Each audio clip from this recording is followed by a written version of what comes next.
Hello viewers, welcome to Jo's maths gallery.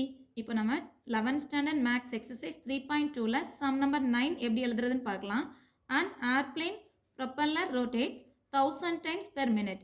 Find the number of degrees that a point on the edge of the propeller will rotate in 1 second.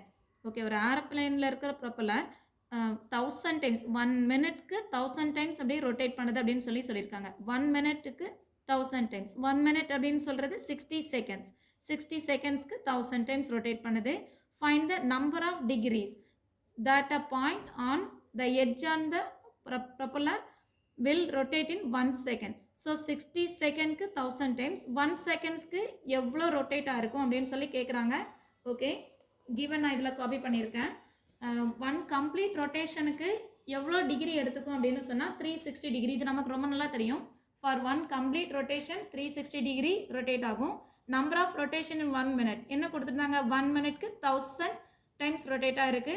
Number of degrees in 1 minute 1 minuteல number of degrees எவ்வளோ degree rotate ஆயிருக்கும் அப்படின்னு சொன்னால் 1000 360ஆல் multiple பண்ணிக்கலாம். இங்கே 1 minute அப்படின்றத நம்ம 60 seconds அப்படின்னு சொல்லி மென்ஷன் பண்ணிக்கலாம். Number of degrees in 1 second 1 செகண்டில் இருக்கக்கூடிய டிகிரிஸ் என்ன அப்படின்னு சொன்னோம்னா நமக்கு இந்த 1000 into 360 divided by 1 செகண்ட்க்கு இல்லையா, இங்கே இருக்கிறது 60 செகண்ட்ஸ்க்கு. ஸோ 60ஆல் டிவைட் பண்ணிக்கலாம். 0 0 1 6 ஆர் 6 6 ஆர். ஸோ 1000 6ஆல் மல்டிபிள் பண்ணும்போது கிடைக்கிறதா நம்மளோட ஆன்சர்.